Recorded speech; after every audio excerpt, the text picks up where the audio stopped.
Yung mga kapatid na si Nanay Aida. Ang lahat po ay aming inaaniyahan makiisa sa ngalan ng Ama at ng Anak at ng Espiritu Santo. Amen. Yayamang minabuti na ng Diyos na may gawa ng lahat ng ating kapatid na si Aida, buhat sa buhay na ito ay patungo na sa Kanya.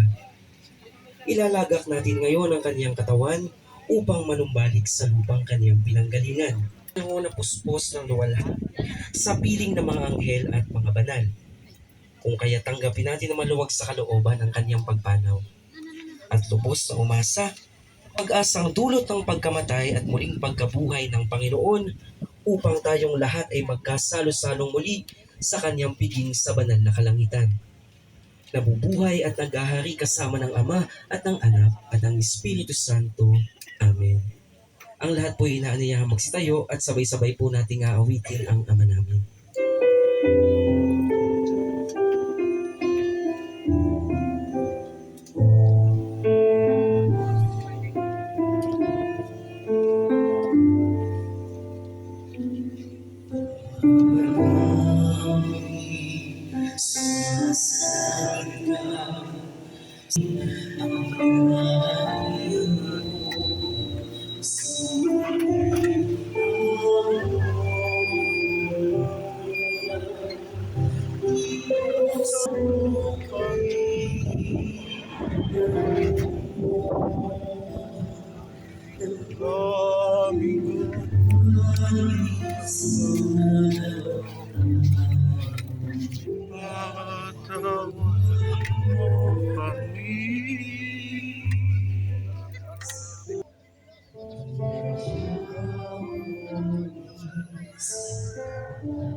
At sa Espiritu Santo, kapara ng sa unang-una, ngayon at magpakailanman, magkasawalang hanggan siya.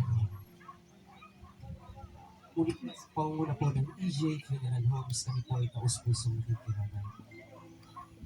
At sa iyo, kapatid namin pumanaw, Aida, paalam. Mapasapiling ka nawa ng buong may kapal. At ang pagpapala ng Diyos ay pauni po sa ngalan ng Ama at ng Anak at ng Espiritu Santo. Amen. Sa pagkakataon po ito ay inaaniyahan po namin ang mga mahal sa buhay upang lumapit sa kanyang labi upang isagawa ang muling sunya at pamamahala.